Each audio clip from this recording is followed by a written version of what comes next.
آپ فوراً تشریف لائے۔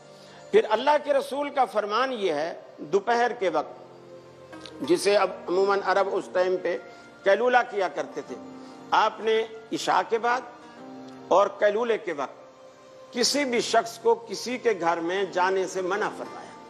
یہ ایک آداب ہیں یعنی ملاقات کی۔ رسول اللہ صلی اللہ علیہ وسلم خود اکثر قیلولے کے وقت میں اپنی بیٹی فاطمہ الزہرا رضی اللہ تعالیٰ عنہ کے گھر میں تشریف لاتے تھے، یعنی اس اصول سے ہٹ کر آپ یہ بھی تھا کہ میری بیٹی سے مجھے محبت ہے، اور یہ بھی کہ آپ اپنی بیٹی کے گھر میں اکثر آنا محبت کا ثبوت بھی ہے، داماد سے محبت کا ثبوت بھی ہے، اور دونوں کو آپ خوش بھی دیکھنا چاہتے ہیں۔ اور آپ ایک موقع پر آپ آئے اور آپ نے دیکھا آج علی قیلولے کے وقت گھر میں نہیں، آپ نے فاطمہ سے پوچھا۔ اب دیکھیے وہ کتنے سلیقے والی تھی کہ گھر میں بہت ساری باتیں ہو جاتی ہیں۔ آج باپ پوچھ رہا ہے کہ بیٹی علی گھر میں کیوں ہے؟ کہا اللہ کے حبیب ابھی کچھ کسی بات پہ مجھ سے ناراض ہو گئے تو وہ گھر میں نہیں رہے۔ آپ نے بلال کو بھیجا، دیکھو مسجد میں دیکھ کے آئے کہ حضرت علی آرام فرما رہے۔ آپ نے بیٹی سے ایک لفظ نہیں پوچھا، یہ نہیں قریدا غلطی تمہاری تھی یا سیدنا علی المرتضیٰ کی تھی، آپ نے نہیں پوچھا، یہ گھر بسانے والی ہستیاں تھیں، ایک لفظ نہیں پوچھا۔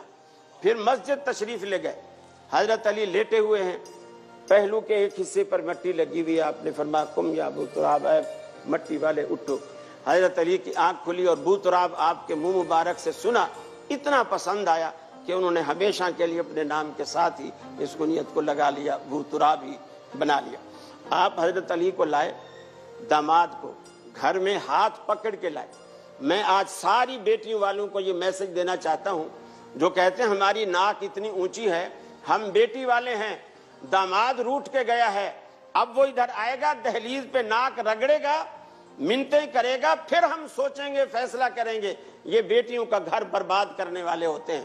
اللہ کے حبیب جو بیٹی کا گھر بسانا چاہتے بھی تھے اور بسانا جانتے بھی تھے، اپنے داماد کا ہاتھ پکڑا، اور رسول اللہ صلی اللہ علیہ وسلم کے خاندان جیسا کوئی خاندان ہم دنیا میں مثال ہی پیش نہیں کر سکتے۔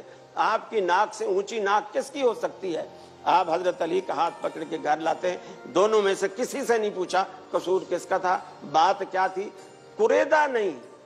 یہ ساری شان سیدہ فاطمہ الزہرا رضی اللہ تعالیٰ نے بھی نہیں کوئی بات نکالی، حضرت علی نے بھی نہیں کوئی بات نکالی۔ میرا کہنے کا مقصد یہ ہے کہ ایک کی فضیلت بیان کرتے ہوئے ہمیں جیسا کہ فضل سبحان صاحب نے کہا دوسرے کی تنقید کی طرف نہیں جانا چاہیے۔ دیکھیے نبی رحمت صلی اللہ علیہ وسلم نے فرمایا عائشہ کو ایسی فضیلت حاصل ہے تمام عرب کی عورتوں پر، جیسے عرب میں سب سے مرغوب کھانا تھا سرید، جیسے اس کو ایسے فرمایا۔ اور اسی طرح صحابہ نے پوچھا یا رسول اللہ آپ کو لوگوں میں سب سے زیادہ کون پسند ہے؟ آپ نے جھٹ سے کہا عائشہ۔ انہوں نے کہا نہیں یا رسول اللہ ہماری مراد مردوں میں سے تھی۔ آپ نے فرمایا عائشہ کے باپ سے۔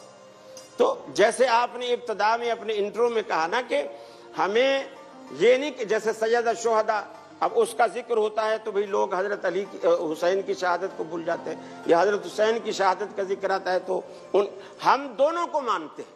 ہم کہتے ہیں دونوں سید الشہداء ہیں، دونوں کے ساتھ ظلم ہوا ہے، دونوں کے ساتھ زیادتی ہوئی ہے، جو نہیں ہونی چاہیے تھی، یہ سب ہے۔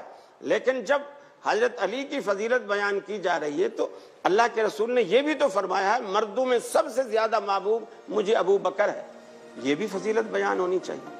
تو مقصد کہنے کا یہ ہے تاکہ بیلنس ایسا برابر رکھنا چاہیے جیسے سبحان صاحب نے فرمایا ہے، تاکہ سب کا میسج اچھے طریقے سے کنکلوژن یہ کر دوں۔ بہت اچھی بات ہے، بہت خوبصورت۔ میں دیکھیں آج بھی اس پلیٹ فارم سے یہی میسج گیا ہے محبت کا، پیار کا۔ آپ کو اللہ تعالیٰ سلامت رکھے، آپ کی زبان مبارک سے بھی یہی بات گئی ہے، مفتی صاحب بھی یہ چاہتے ہیں۔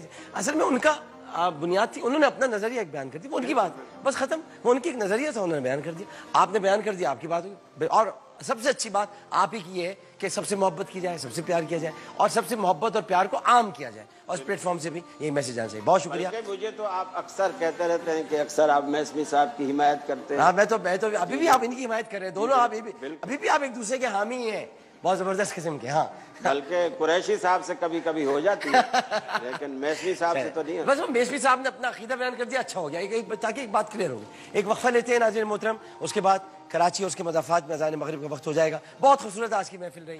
حضرت فاطمہ الزہرا کی فضیلت بیان ہوئی, حضرت علی کا ذکر ہوا, رسول پاک کا آپ نے کیا خوبصورت بیان فرمایا, اور آپ نے کیا اچھے انداز میں گھر بسانے کی باتیں کی ہیں. ماشاء اللہ.